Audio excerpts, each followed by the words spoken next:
So, Jared, Yes. any Christmas gifts you want to talk about? Anything you really liked you got? Yeah. Post-holiday season? Yeah, my favorite Christmas gift I got was actually from your daughter Addison. She got me from the antique store or flea market. I'm not sure where she found it. I think it was an antique store. She got me this black and gold box that I think I'm going to put guitar strings in it. It's like perfect size divided like that, but I haven't decided what I'm going to put in it yet. But really awesome design, very old looking, and yeah, Very cool. Awesome. Yeah. What was your favorite thing besides this shirt? Besides my Lumen Industries shirt? Yeah. Well, I mean, one thing she got me, was like two different size art pads or books, and charcoal pencils and sketching pencils. Nice. Because most viewers or listeners probably don't know, but in high school and college, I did a lot of art and drawing, and I don't think I really even know that. I vaguely remember you doing some kind of art, but didn't know was it charcoal before, or have you? I did mostly charcoal or pencil sketches and drawings. Okay, I think I remember you doing pencil. Yeah, I didn't do charcoal till college because spoiler, we were homeschooled, and so all I have was pencils. Yeah. Growing up, and then once I was in college, and every semester of college I took an art class because I wanted to, not because I mean you had to have like one or whatever.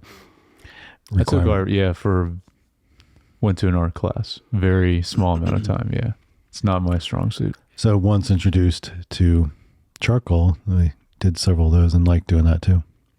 Nice. So you get back into it. Yeah, something I've been thinking about, and she didn't know that, but she got me that anyway, and I was like, oh, this is perfect timing. So now I just have to find time to do it, but I did want to, start practicing that again and that skill. And awesome. Yeah. She's a very good gift giver. Yeah. Yeah. Yeah.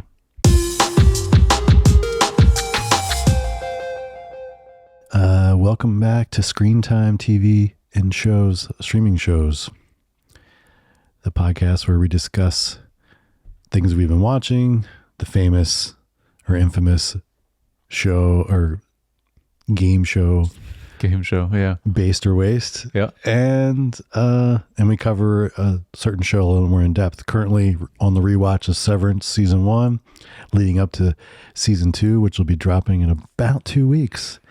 Very exciting. But yeah, I'm your host, Josh, and Jared. The podcast music dance experience has officially been canceled. Oh, that was mine. Dang. That's what you had? Yeah. Yeah. Yeah. And it's my co-host, Jared, over here. Josh, you broke the skin. I'm going to need a full tetanus toxoid panel. All right. So today we are discussing Severance season 1, episode 7. And before we do that, though, get into a little bit of what we've been watching. Yeah. So what have you been watching, Jared? I got 2 things. Okay. Is this a big list for you or no, small list this week? So it's not big, but there's a few things. I've got kind of 5 things to mention. One's you brought up last week? Two of them you brought up before. Oh, okay. Cool. Yeah, so. Well, yeah, you go ahead and start with. All right, well, first I did watch the whole season, which is what, like, I don't remember how I said, 6 episodes of Black Doves on Netflix. Yeah. And yeah, that was really good. Yeah. It was really good. I liked it a lot. And I think they left it open enough that they could do another season if they wanted. I think they already said they are. Okay. I think it was already confirmed. But if you like spy British Spy, to be specific. Yep. Shout out to the agency also. The agency, which I've watched a bunch of too. Oh, okay. I'm interested in that too. I was wondering if you're going to get to that. Still, I got our I still dad don't think into I'm it. quite caught up. I think there's Okay. still one out that I haven't watched. But I think I've watched dad, like 4 of them. Or something. I got our dad into it because he is very specifically loves British spy stuff. So this is an interesting thing because you've got Slow Horses. Yep. Which is also that. You've got the agency, which is not British spy. It's American spy agency based in London. Right. Then you have Black Doves, which is another type of British spy. Yeah. And then we also have the Diplomat, which is also kind of British spy, but American diplomat in England, in London, but all revolving around kind of that kind of stuff.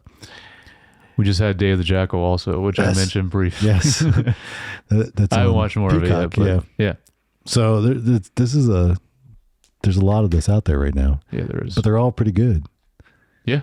Or really good. So, but yeah, Black Doves, Netflix. Yeah. Worth watching. It's fun. For sure. Did you get the, it's not exactly like John Wick, but there's a little bit of that in it. Yeah, the few fight scenes that there were, because there weren't a lot, but I think Keira Knightley's performance and being able to like on a dime go from deadly killer to like nurturing mom is I think our other main person, Ben Whishaw. Yeah, he's good. He's awesome in it. Yeah. And then that's Netflix. So then that's I don't know Netflix. if you said that or not. Yeah, I did. Yeah, okay. Then the agency. I mean, I didn't actually put that down, but yes, I watched enough of them, and I guess I hadn't watched any of it, or maybe one since last recording. I don't know, and I just didn't mention it. Okay. But I've watched enough of that. That's good. It's also very different. That one I really like. That's probably my favorite of these British, quote unquote. I feel like it's British coming together. shows. The first couple episodes, it's a little rough because it's like a little all over the place with the storylines. So you think it's rough, like plot wise? Yeah. Okay. I think it's all over the place with storylines.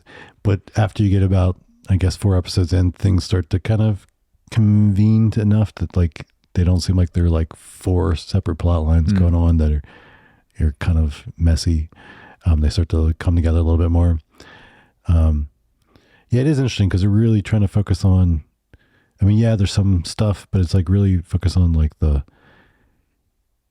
after you're undercover, coming back after you're undercover. And right, because he was undercover for like 8 years or something crazy, yeah. And then the psychological things you deal with is that and trying to, which, yeah, it's crazy. I just think Michael Fassbender is just, he's one of my favorite. He's high up there as like favorite actors of mine anyway, but he, in this show, like he just does this role really well, which I mentioned, he does basically the same role in the Fincher movie, the latest Fincher movie, The Killer, which is also really good. But yeah, and then Richard Gere and Jeffrey Wright. So yeah, great cast in this. Yeah. Yeah, you want me to mention another? Interior Chinatown. Oh, yeah, I never checked it. No. So watched a couple episodes of this, 2-3 episodes. Okay. It's pretty good. I haven't watched enough of it to fully recommend it but it's a very, is this also somewhat spy related, or I didn't really know what it was about? That's the thing. I'd say it's not 100% sure either yet. Okay. So there's layers upon layers of things happening here. And one of the person that wrote this, that also wrote the book that's based on, was one of the writers on Westworld. Which season of Westworld? I think all of them. Okay. Well, that's good and bad then. And so there's definitely layers of things happening here. So they play with even just lighting, like all of a sudden, like So you've got your main character who works in a restaurant in Chinatown in LA. He wants to be more. His brother was gone missing, and his brother was like this kung fu master. He's trained to do kung fu, and because her dad had a kung fu school. Okay. And then like, but he wants more. Then they're investigating some things going on, shady things going on. So they have these almost like reality, or not reality, Law and Order cops that are like the LAPD. And when they show up, everything shifts, the lighting changes, everything changes, so that it's like this like Law and Order show. And they talk like they're on a Law and Order show. So it's a very big. And he's like shift. Just this background character in the scene because they're like go to this restaurant where he works. But then there's like this Asian American lady that also is kind of like their assistant. They're always making fun of. Mm-hmm. And then when they leave, though, then the lights go back to normal for this. They make it look more like a little bit more modern cinematic, TV show looking.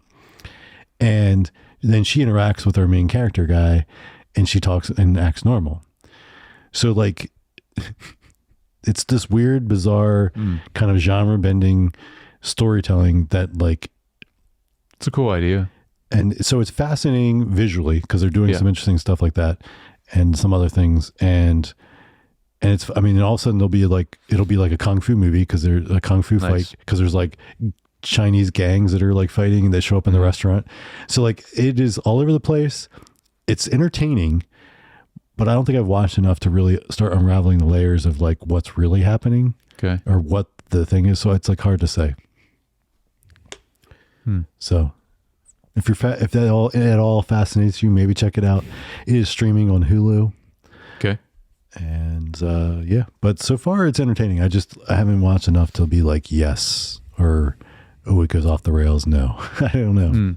And I'm sure I'll check it out a little bit more soon. Okay. I know we did it on Based or Waste, and I think it was pretty high. Okay. Audience score, I think. I remember. It bodes well. Yeah. All right, so what do you got? Well, this might be on your list also, but I finished Shrinking season 2. Okay. I did too. Okay.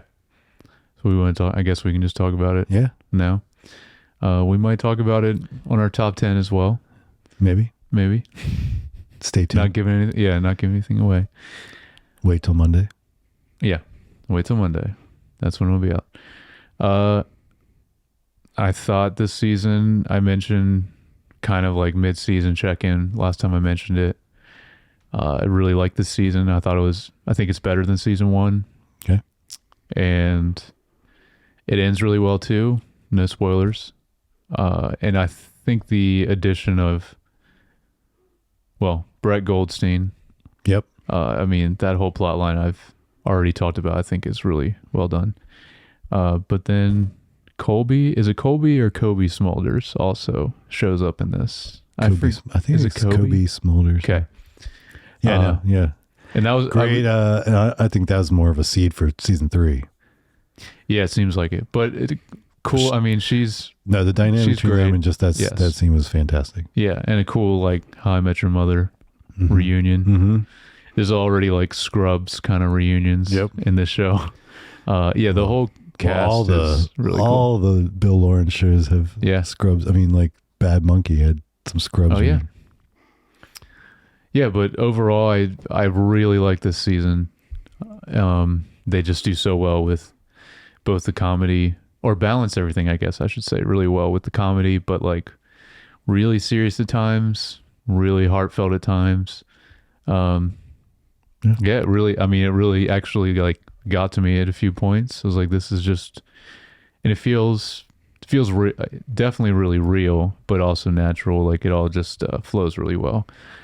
Bill Lawrence has always done well with that, with his shows. So yeah. What do you think of this? Yeah, no, I think it was a great season. I think also it was longer too, which was cool. Mm-hmm.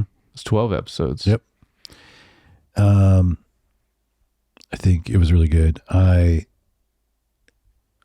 think the final like monologue from Harrison Ford was amazing in the last episode.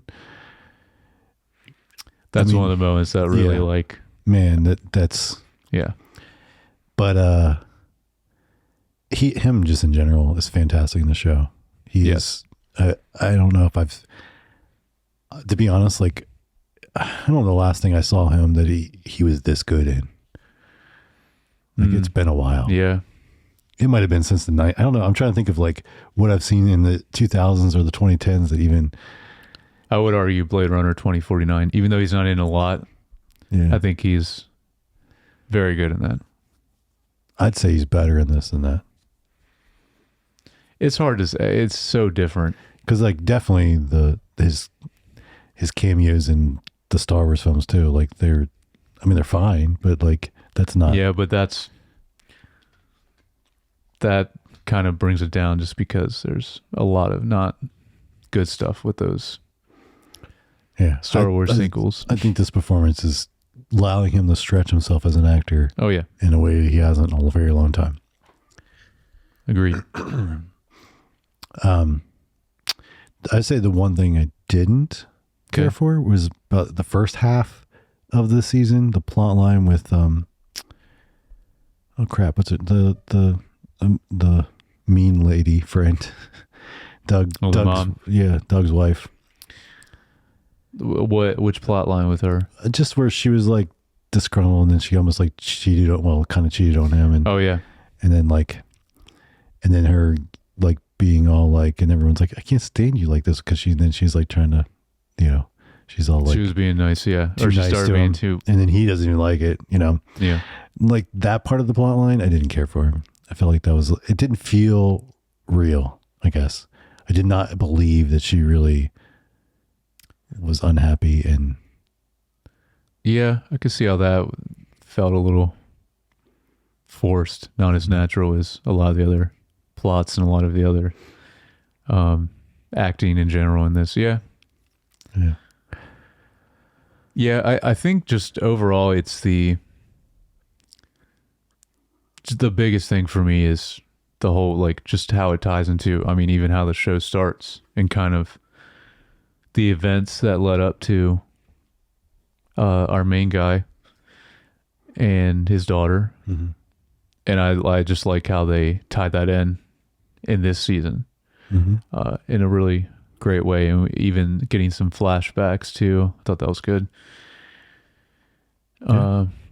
So check it out. This is on Apple. Yes, Apple TV Plus. I imagine you would know better than me. I'm assuming there's already going to be a third season. I don't think they're going to. We know? Is it like beyond that? Does he have like a plan for how long he wants the show? I do know he has said that it could go on forever, is what he said. Well, the dynamics of it is so it's hangout show. Yeah. So it's not necessarily how long everyone wants to so be on it. If as long as it's doing well and people are enjoying doing it, you could bring new characters in, take others off, do those kind of things that you have to do. One thing I will say, so like Scrubs, like went for what, a long 10, time, long seasons. 10 seasons. It was, and most of those shows that they might go on a few too long, but like most of them like through 7, 8, like you kind of get a lot of good seasons.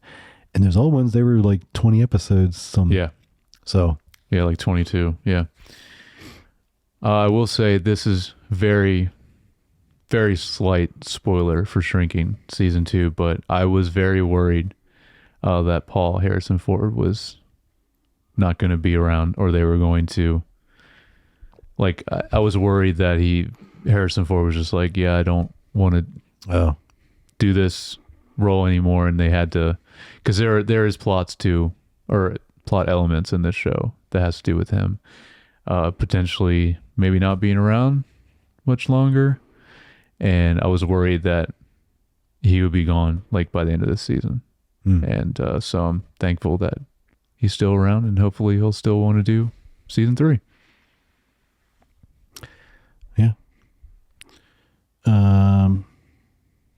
What else you got? Anything you want to? Yeah, go ahead. Secret Levels. I watched 3 of them. Okay. I watched the 3 that I knew what the heck they were. Oh, so you didn't do an order. Okay. So Yeah. just whatever you. Because the rest of them, like, I don't know what this was even. So which ones were they? So watch the Dungeons and Dragons one. Yeah. That's the only one I've seen. The Mega Man and Nice. the Pac-Man. Oh, yeah. There's a Pac-Man one also. So how were those? I will say the Pac-Man one is super weird and very dark. Okay. Didn't care for. I mean, like, conceptually, it's a neat idea, but I'm like, come on. I know the reason why they did that because I actually saw something about it. Because at the Game Awards, which just happened, they announced a new Pac-Man game, and it's like very dark, and like the episode in Secret Level is supposed to connect with that. Oh, So okay. yeah, But and then I think the Dungeons and Dragons one, it was cool to see some of the action and just kind of see it play out. I thought, well, first of all, like, I guess there's a recent video game. I don't know.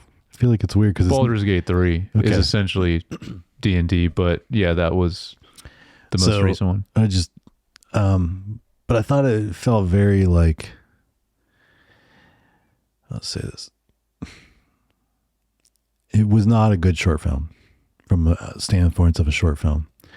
Like, you think of like a Pixar short film, and I mean, yeah, it's Sure, that's like, but no, but I'm saying, like, it's so like from top line like, though. Like, basically what I'm saying is like good story structure that you're going to introduce in like a 5 to 10 minute thing and have like a story arc and something happen. It was kind of convoluted and just like a mess. And it was just like excuse. Here's how we can throw these people together and show this action scene and then show this action scene and then show this action scene. Yep. That's what we're going to do.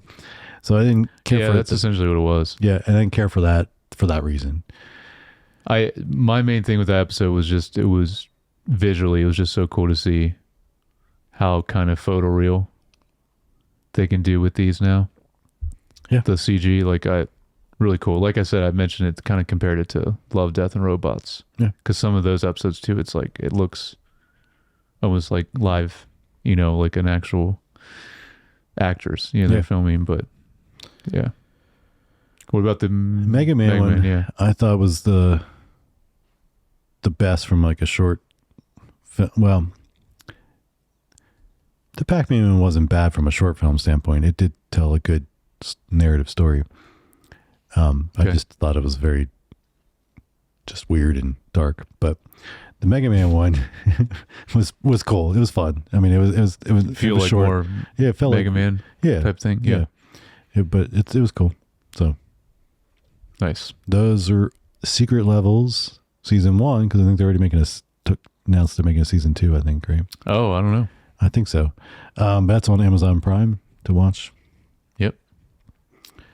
You got anything else? Did you already cover Yeah. it? I just have one more thing. Okay, go ahead. I don't know how much more do you have to go with your list. One more. Okay. All right. Well, I'll say my last one then. Squid Game season 2 Okay. finally has come out Yes. on Netflix. This is also similar to Severance. It has been 3 years since the first season of Squid Game. I know you talked about how you still have never watched this show. Correct. And I it's one of my things for my list. I keep track of things on and then of course stuff from previous years. So I need to go back and clean it up because there's like so much stuff that I've never watched and just kind of be like, okay, am I ever gonna? But I was like, this is something I need to try to move up to the list, is like start fitting. There's some things I've never seen that I need to start fitting in to like, be able to like in this, because there's going to be a season 3 too. Yeah. So I should. And that's the final. Like that was. So technically, though, the creator is meant to be a mini series. But then, since it was such a phenomenon when it came out, they convinced him to do more of it, and he figured out a story that he could potentially do 2 more seasons to wrap it up. And as a mini series, like just the first season, like, I mean, there's a reason why it was so popular. It's just there's just some moments in it I remember in the first season, from what I do remember of it, that just hit so hard, like very like, oh my gosh moments, like Red Wedding type level of stuff that like people were just talking about. So I was kind of hesitant going into season 2. Now, like, what are they going to do? And a lot of stuff I don't remember about season 1 because I have not watched it in 3 years. But I will say they do a good job kind of holding your hand a little bit through the beginning of the first episode of season 2 to kind of refresh your mind on what all has happened. And so it's a little bit of a slow start the beginning of the second season, but they do a good job with that. And still intriguing, just like the first season. I am interested because I've only watched the first episode. I'm interested how this is going to play out because it's hard to say without really talking about the story, and you don't really know it all. But I don't really know how they're going to still wrap it up. Pretty much be spoiler free of season 1, so that's great. So hopefully, if I can watch it sooner than later, it'll stay that way. I will say definitely, because they do with a lot of Netflix shows, they do a dubbed version, but that's normally not great on Netflix shows. Because I did that for a little bit, just because I'd rather, just because I always talk about I don't like reading subtitles. I like just focusing on the visuals and everything. But the English dub, is not great in this. So watch it with the subs. Yeah. We'll get into that in our top 10. We're going to talk about sub shows. Maybe. Anyway, yeah. So I'll probably mention again when I get through the season and see how it stacks up to the first season, because it's also very similar to Severance. Kind of a high bar, a lot of expectation. Right. To continue a show that, well, same with Shogun as well, because that was supposed to be a miniseries, and now they have to do more of it and like make it just as good, if not better, which is it's gonna be tough. Severance definitely was meant to be more than one season, though. True, that is the difference with that, but still a 3-year gap and living up to expectations of the previous season. Yeah. Well, the last thing. Yeah. Dream Productions. I don't know what this is. You don't know what this is? No, Dream Productions. So this is a little spin-off miniseries from Inside Out. It's on Disney Plus. Didn't know about this. And it's about how like they already kind of said about the dream productions that create the dreams. Yeah. And it's like a whole movie studio making the dreams, and the person's based on that. It's that. That's cool. And you follow one of the directors as your main character. Okay. And her struggle with basically becoming washed up and then finding her new voice. But I think it's only 4 episodes. They're each about 30 minutes long, but it's good. And the funny thing is, it's reminds me a lot of the franchise. Oh, there's some like just similar humor moments and stuff, like because it's basically set on a movie set the whole time in a backlot. So you need to have the knowledge to get all the jokes, kind of like franchise this was of the definitely industry. A little I think it's a little bit more common kid stuff. friendly also. Yes, of course. And I think they use a little bit more common stuff because it's definitely for a broader audience than the franchises. Yeah. But still really fun and really good. Honestly, it was great. I really enjoyed it. Highly recommend it. If you like Inside Out at all, definitely watch this. Okay. Yeah, I will definitely check it out. So it's on Disney Plus, of course. Nice. Okay. So now it's time for... Yes, it is time. You get the whiteboard? Yeah. All right. It's time for Based or Waste. Welcome back, everyone, to Based or Waste. Josh is still in charge of the whiteboard, and it will stay that way now. And I can focus on hosting.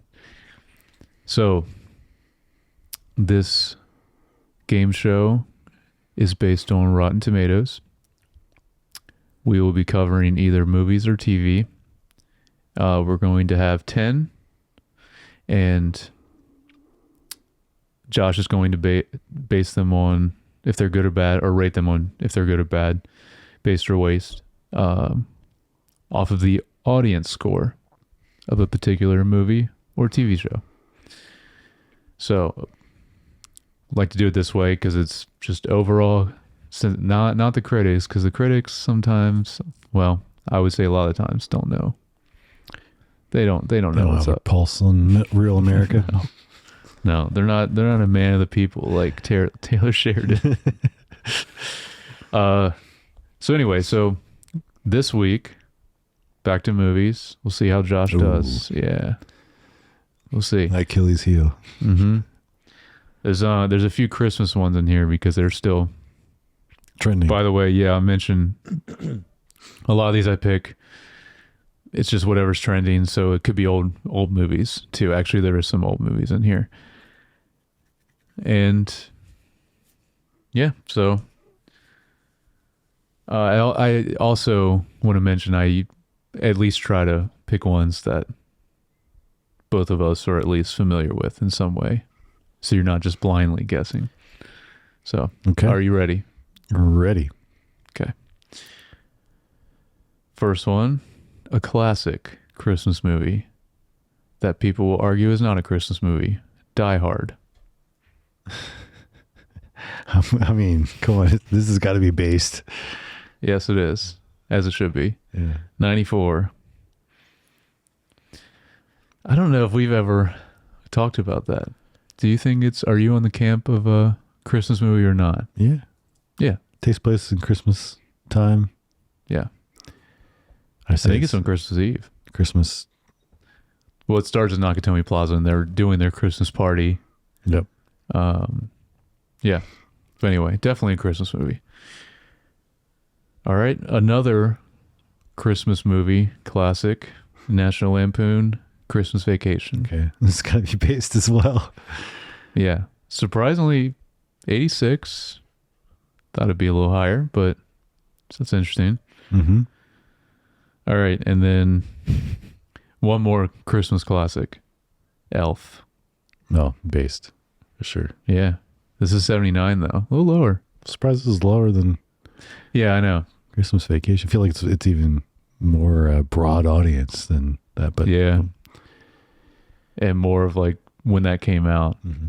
like, yeah, very big audience. Like that movie, when it came out, it was massive. Like everyone quoted it too all the time. Yep. All right. Perfect score so far. Mm-hmm. Okay. Next one is Krampus. This is not a Christmas classic. I think this just came out. Yeah, it's a horror. Right? Oh, yeah, it is. Yeah, I think it is a Christmas horror movie. I'm going to say waste. Correct. Ooh. 52. Good guess. Yeah.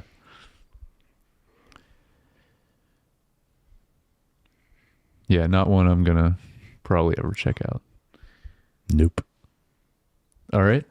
Next two are the same franchise. Well, they will be. These two will both be in the same franchise.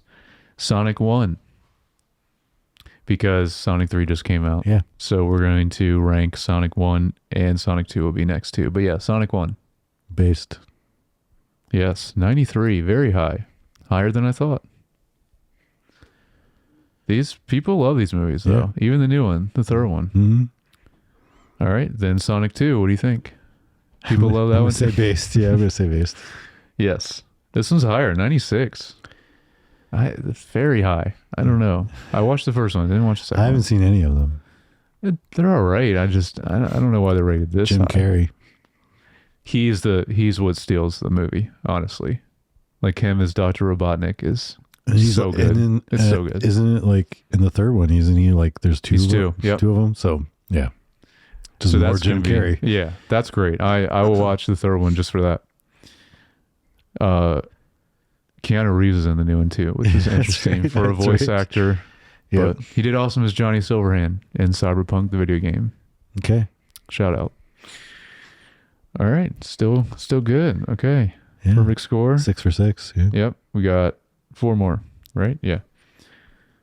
All right. The Dead Don't Die. Don't know why this is trending, but this is movies of a few years old now.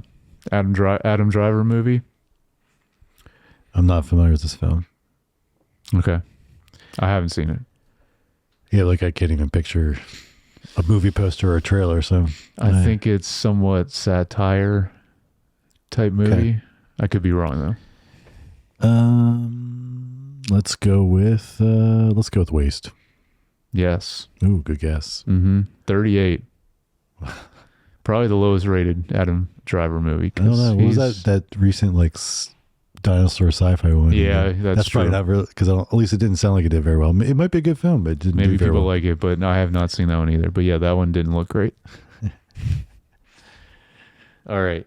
Our last 3 are all 3 movies I really want to see, but have not yet. Okay. The Brutalist. Are you familiar? Based. Yes, 91. Speaking of Adam Brody, or Adrian Brody, sorry, Adrian not Brody. Adam. Yeah. Adam Brody is a different one. actor. Yeah. Yeah, I really want to see this movie. All right. Nosferatu. Based. Robert Eggers, yeah. 76. A little lower. We also have him on the list. This is his 4th movie, so Yeah. potentially we could do him sometime soon. Cover his films because be a short. Yeah. Only 4. Uh-huh. And I've liked every movie of his. So have you watched any of them? I don't think so. Okay. The Witch. Nope. The Lighthouse. Nope. The Northman. Nope. Also the first one without a "the" in the name. Yes. The Nosferatu. Missed opportunity. Tell them to change it. Yeah. They can do it. When They could do it when they it's a put release. It on, the video release, like they did with Tomorrow Never Dies. No, Tomorrow Never. Not Tomorrow Dies. They changed one of the Bond titles? Not the Bond movie. The Tom Cruise movie with Mission Impossible. No, not the Mission Impossible movie. Tom Cruise with Emily Blunt.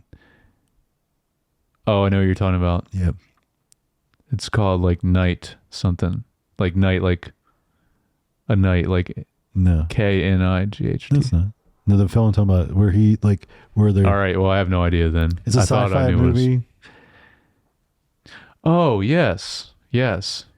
And they called it something, even they marketed for the theaters, and then when it went to video, they changed the name of it. Yeah, I know what you're talking That's about. the name it goes by now. I think it was originally like Live, Die, Repeat. Yes. And they changed it Yes. to... Yes, something with like tomorrow or... Yeah. Sorry, I'm blanking on it now, bad. but... Yeah. Anyway. Yeah. Last one. Last one. Will he do it? Will Josh... Perfect score with on films. movies. Yeah, that's impressive. A Complete Unknown. This is the Bob Dylan movie with Timothy Chalamet. I really want to see this. I'm going to say based. You are right. Yeah. 96. This is rated very high. Wow. Nice. Look at that. There we Perfect go. score. Got to put it towards There it the is camera. for the visual listeners. Yes. Watch the YouTube video. Nice. Oh. All right. What's your interest in A Complete Unknown? It's also James Mangold. He's done some good movies. Yeah. I mean, Are you I'd watch interested it. on it? I'd watch it. I'm assuming you're probably not a big Bob Dylan fan. I'm honestly not, but I still really want to. I mean, I wouldn't say I'm a big fan of any musician in that way, right? It's just not my thing. Yeah. But Timothy So Chalamet, I'm not, yeah, I do like him. I like James Mangold. Yeah. So, I mean, do we have James Mangold on the list? We do. All right. Yeah. There we go. We'll watch it at some point. Yeah, we will. All right. Congratulations, Josh. Starting the new year off. That's Great. right. 2025. Perfect score. New year, new Josh. It's Josh's year. 2025. Yep. It's the All year right. I get a perfect score. Yeah, let's see. Can you do it for the whole year? Great. All right. that has been Based or Waste. Tune in next week. Okay, let's dive into Severance, season 1, episode 7, Defiant Jazz. Yes. Mark and the team encounter new security measures from Cobol. Mm-hmm. Oh, is it? Every time That's I see it? it written, that's the description. Okay. Yes. All right. So this episode definitely is still going full steam ahead, Oh, yeah. right? What do you rate this one? I don't have a rating. I know. I just wanted to do this. Yeah. No, this was a good episode. Yeah. I will say when we get to the end, like, I just have a note about, like, just a masterfully done reveal. The ending of this episode. Yes. All right. So we pick up right where we left off last episode. Mark is meeting with the secret lady. And they have a nice chat about the moral issues of Severance, I think. So yes. The note about that. And it was like, are they a different person? Are they not a different person? And, you know, I thought it was good conversation they had. Well, it's good kind of audience engagement, because that's something that as a viewer, you're constantly thinking about. And they bring it up a lot. Like last week, they talk about, does love transcend severance? You know, they bring this up a lot, and it is it's done really well to kind of keep that fresh in your mind, to like question that, because I think they're going to continue to explore it a lot. Do we get this lady's name? I don't think so, because I have her name, but I don't want to make sure it's not in the next episode or something. I don't know if I didn't write it down, so okay.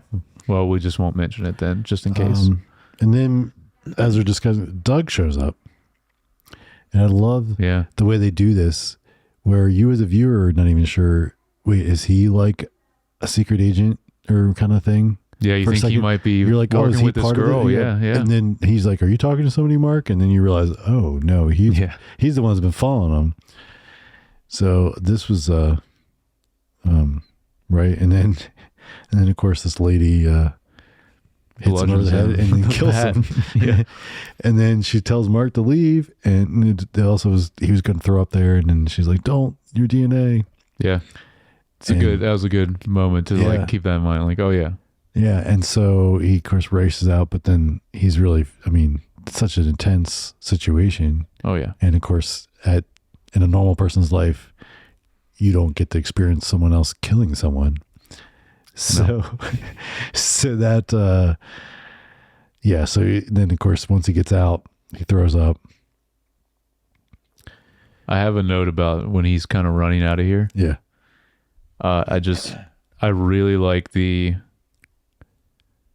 I love seeing shots like this in movies and shows with like, you basically like the cameraman or whoever is running with them. So it's like, it's very shaky. You kind of feel that of him running away. I like when that's done. Makes you feel like the weight of it a little bit more. Yeah. It feels like a little more kinetic. I like when that happens, but not too often, because then it would get like, just, I would get sick of it. Yeah. For sure.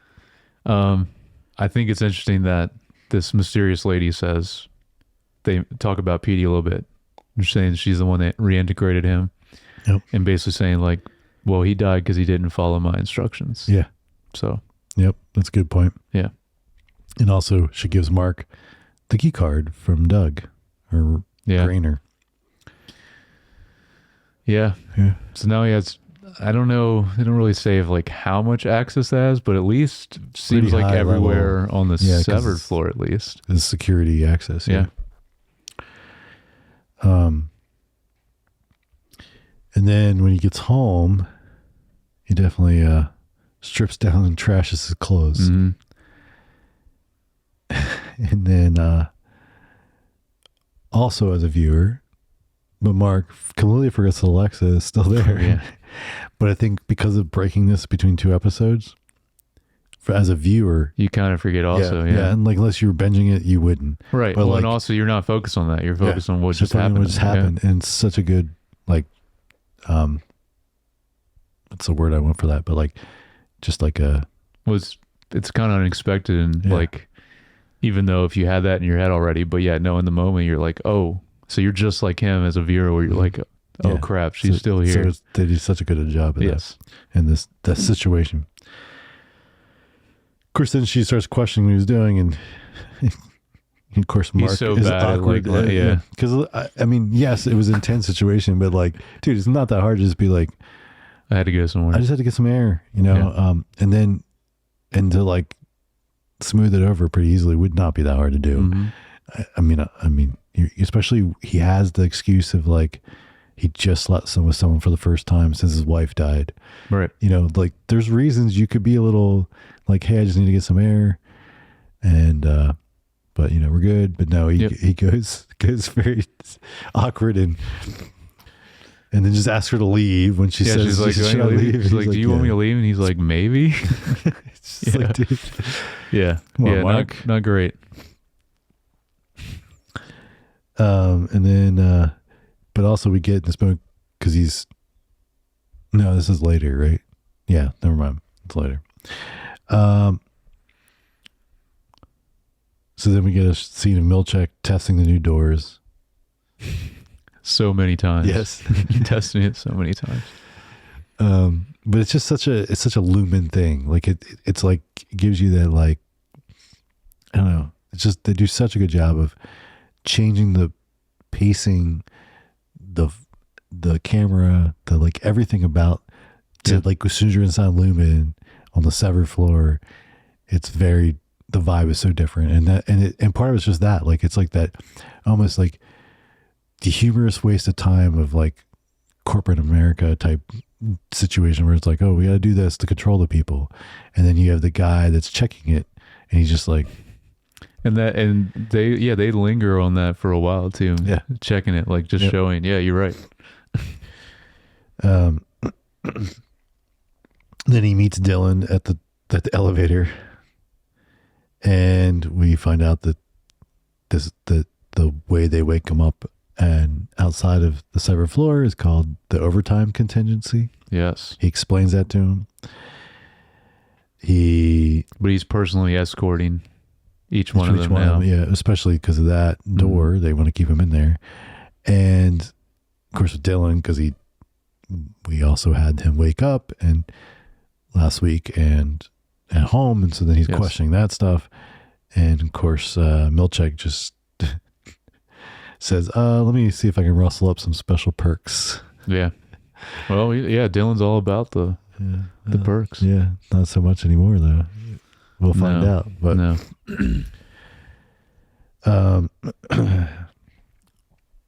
So then my next thing is Miss Selvig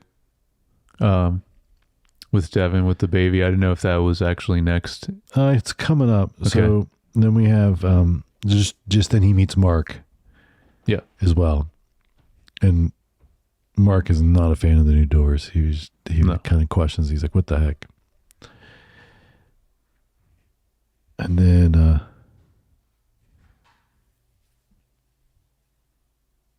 then we go to, because someone asked, because they were like, someone asked Milchek or someone asked something about, because Cobell is not there yet. Right. And he's like, she hasn't come in yet or something. And then we cut to, she's doing lactation training with Devin. Yeah. Devin. Yeah. Yep. I like the, just her using the fake baby, demonstrating. And then when she's done, she just throws the baby. Like, it's just a good moment. Well, and then she's telling the story, the fake story probably she made up about the lady that like was somewhere and lost control of like her breast milk squirting everywhere. Mm-hmm. And like they're both like laughing and she's telling this like, and they're having a great time. Yeah.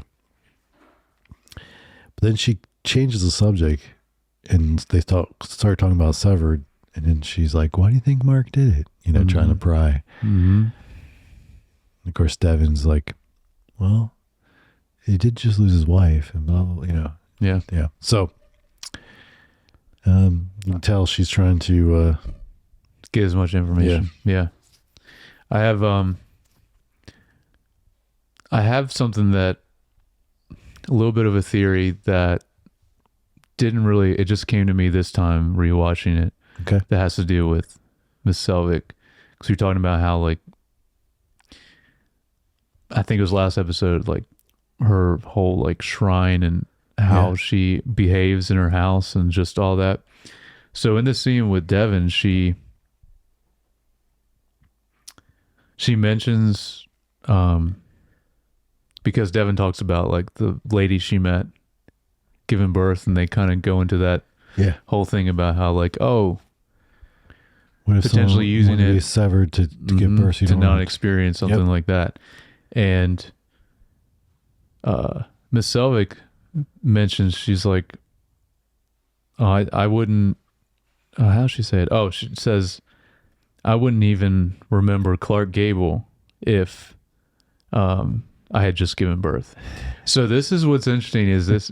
So because she's done some other references like this before, that makes me think. I have this theory where she's definitely from a different time period, or like previous, just the way she talks, her manners, her whole kind of the way she is at home. But like her references even, like, so she mentions Clark Gable from Casablanca. Yeah. So that's like 30s. Yeah. It's just, I don't know. I like even the way she dressed at home. We mentioned that last week. Yeah. It's just, there's a lot about her that, even kind of the way her devotion, very cult like to Keir. Yeah. Her singing like this melody of like So what's your theory? Do you think she's some kind of like android? No. I think. So do you think she maybe has the brain of someone else? Yes, I think it's more along that line, that where like she was tested on, and maybe she's got the memories of like a previous Egan or even spouse of Egan or something. Yeah, so that's what I kind of am thinking, that maybe they were trying to recreate, because remember the picture of, I think it's Keir and Imogen, like where he first meets her, they have a picture of that, and they're like in this refinery or something, or I think that maybe they were trying to recreate Imogen, his like original wife or partner. And although that would be even older then, that would be like 1800. But anyway, there's too much about her, Selvig, that I just feel like she has to be from a previous time. There's just so much about her. But anyway, we'll see. I hope we'll get some of that in season 2. I know you mentioned, which I got so excited about when you mentioned before, like if we actually got a flashback to even like the 1800s, but or even like the 50s or 30s, just some time from before, and see how Lumen was, then would be very cool if they do that. It'd be crazy if that was the whole season. It was like, I don't think that's gonna happen. No, but I think it'd be cool, a whole episode. Yes, like doing there you go. Just flashback. That would be cool. There you go. All right, so then we come back to on the silver floor. Irving is very worried about Bert. And then Milchek shows up and says Helly achieved 75%. And they're getting a 5-minute MDE, music dance experience. This is one of the best scenes in the episode. So she has choices. Yes. And I wrote them all down. Did you? I'd say I took a picture of it. Yeah. So I was going to read them all. So we have Baldy Funk, Bouncing Swing, Buoyant Reggae, Defiant Jazz, Effusive Ska, Exalted Choral, Exciting Rap, Hootin' Tootin' Country, Lofty Orchestral, Maximized Rhythms, Playful Funk or Punk, reckless disco, spooky ambient, tearful emo, my favorite, thoughtful grunge was also my favorite. Yeah, those two were thoughtful really, grunge, yeah. Wholesome big band, and lustful pipes. Wistful pipes. Wistful pipes. Yep. Yeah, I wanted to ask you immediately, which one would you pick? What's your favorite? Either thoughtful grunge or tearful emo. Yeah. But I feel like thoughtful grunge is the most. It's like an oxymoron. Because emo is already you're practically crying when they're singing, but they're. I don't picture thoughtful when I think of grunge. No. But honestly, I would love to hear all of these. Yes. But Helly, she chooses Defiant Jazz, which is the title of the episode. Yep. I think I would pick Reckless Disco. Reckless Disco. I think that would be my go-to, but I do want to hear them all.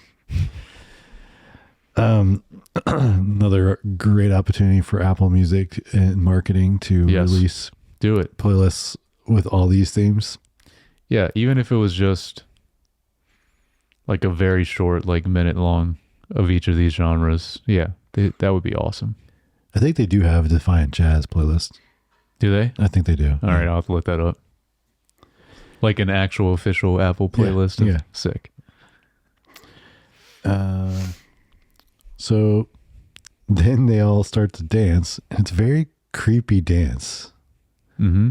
So it's like, is it because they're all severed that they act so weird? No, they're all just vibing in different ways. They all dance very differently. Yes, they do. Yes. Especially Mark is so awkward when he's dancing. Oh yeah, he's I love Irving snapping to the beat. Yeah, everyone dances very differently, and then of course Dylan's just ignoring it. Oh, he's the only one that Milchek is the standout though. He's just has the best moves ever. And then Milchek's just kind of rubbing it in almost on Takes Dylan. it too far. Yep. And Dylan attacks him. Yeah. I love what they do. The lighting in general is so cool in this. But then it all goes to red right before that. Yeah. Very cool. Yeah, but otherwise, the overhead lighting's going multicolor for it was jazz. A few different colors for Yeah, it's pretty cool. And then they pull him off because he's biting him. He's like, "You broke some skin." Yeah, that was my quote. Yeah, which is Irving then says, like, "You're gonna need a full tetanus." And, yeah. So he leaves. Milchek leaves, and then Dylan. They're all like, "What the heck?" And he's like, "Dude, they woke me up outside." Yeah, he tells them about the overtime contingency. And of course, then everyone else is like, "Oh my gosh, these guys are gonna go down." Yeah. Well, Irving was not there yet, but during the dancing, Mark figures out that he's got the security card. Yes, in his pocket, yeah. So then they decide to use it. And Mark and Helly are going to go look for the security room where they might be able to figure out how this overtime contingency works. I love how Irving immediately he's like, "Sorry, Mark, I can't hear you." He just talks so loud that he's like, "Hey," it's like when a kid holds their ears. Yeah, that's literally what he's doing. Yeah, but he was supposed to go along, and then he just immediately as soon as they get out of the room. Yeah. So Mark and Helly find the security room, and they start looking around, and they find the manual, but then they see Selvig coming back, and so on the elevator. So then they're like, they tore the paper out and they leave. So I wanted to mention this room. Yep, it's interesting because you see, with Miss Selvig coming down, you see the screen, and it's interesting. There's 2 severed elevators and 2 unsevered elevators. Don't know why that's the case, but it's interesting. Yeah, and we've only ever seen one of them, right? Yeah, and she's going down the not separate elevator. Yeah.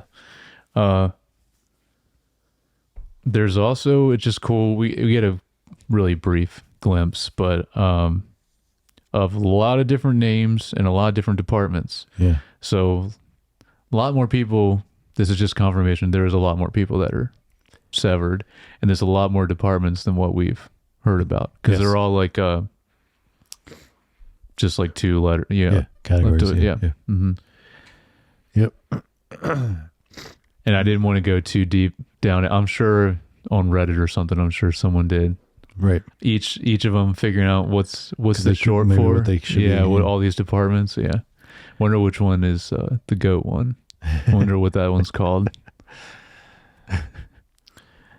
And then so then we go with Irving. He shows up at O&D, and Bert they're having a melon party and a retirement farewell party for Bert. So one thing right before that scene, Harmony or Miss Cobell, she hears from the board again. Oh, right. From is it Natalie? Oh, no, the girl. Like always just the voice for the board. And it's interesting. The board agrees to meet in person at the Egan Family Gala next week, is what they say. Yeah. And so that's a big deal. It's also she pushed back for the first time. Yeah. Right, because I'm sure initially they weren't even going to meet her in person, but they agree. They finally agree to it. She gets so into Natalie's face, too, and just her stare too. Like she is just dead stare on her the whole time, like full intimidation on Natalie. Yeah. So then we get the retirement party. Yeah. And of course, Irving's a little confused, a little upset. We get to watch Bert's Audi have a goodbye recording, which is super funny, and kind of he's like saying, "Hey, I know you all very well, and really appreciated working with you." But yeah, it's funny, but it's also like this whole scene, I think, is like it's funny at moments. But then, like, it's very sad too, just because you think, because even what I like is what Irving's speech, I think, is so good here, where he's like, "You all are just going to stand here and watch him die." Because I mean, that's essentially what happens. This is something they mentioned before, where it's like kind of what they were talking about at the beginning. The lady with Mark, they're real people too. Yep, and essentially, this version of you is going to die. Is dead. Yeah. And then I love what he says in Milchek. "You smug mother effer." It's so great. The way he says it too, that line flippery is. And the other thing I wanted to mention is a really, really great song choice. Times of Your Life by Paul Anka. Really great song here too. Really fits the scene really well, and even transitions to the next scene amazingly well. And also, and the other thing I want to point out is, of course, Milchek is offended and and then Bert stands up for Irving and asks him to let him stay, and they let him stay further. Mm-hmm. But then he goes back to the group and he's like, "Let's burn this place down." Yeah. And so now they're like, he's fully then, because he was the one who's always hesitant, and he's such very by the rules. Yep, by the rules. Yeah. And then we cut to Mark is drunk at home, and Alexa shows up. Oh yeah, looking for her phone. She must have left her phone there. And this is where Mark, even with alcohol, is not very smooth. No, and he seems very drunk in this scene. And he even decides to tear up a picture of his dead wife to show her how much he's moved on. And she's like, "Yeah, that doesn't make it better. That made it worse." Yep. And she gets her phone and leaves. Peace out. And then he starts to pick up the pieces and starts taping the photo back together. This whole scene I was talking about is just masterfully done. And they do so well at hiding the face naturally, which is like his thumbs over this, that, so that this is one thing. This is the thing I remembered. I mean, I remembered this is something. Yeah, even if you haven't watched it in a long time, you're gonna remember. Yeah, I just remember But yeah, so, and then at the end, the reveal that Mark's dead wife is not dead, we assume, because it's Miss Casey. Yes. From Wellness. Wellness. Yeah. I was going to say health, and I was like, that's all right, wellness. Wellness Center. Yeah. Yeah, well, yeah. And then we cut to black. Yeah. It's so, the other thing I love about it is while he's like slowly taping the photo back together, there's dialogue of him talking, basically like his thoughts. Yeah. And he's saying all these very specific things about her, like what was great about her. Yeah.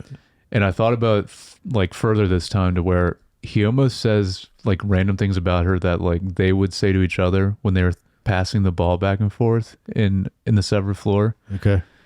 Kind of similar to that, which is interesting. I don't know if there's a correlation there to that, but yeah, just an amazing ending of an episode. And it's, yeah, just a perfect way to cut to the end. And this was one of the first times this is just like excruciating waiting a week to watch the next one. Yeah. Yeah, it's such good. And it's so much build up, and there's only 2 episodes left in season 1. Yeah. Even when he first shows Alexa the photo, like it's pretty visible in frame, but somehow they still manage to like kind of out of focus enough. Yeah, I guess. Yeah, it's really cool though. Yeah, and yeah, I think slightly on an angle. Yeah, or something. Yeah, I remember noticing that because I was like, oh yeah, you can't tell, because I knew what was in the photo, and yeah, I was like, oh, they're doing a good job. Was this a completely, when you first watched this, was this completely like you had no idea? Yes. Really? I had no idea. Okay. Like I was like, oh my gosh, like.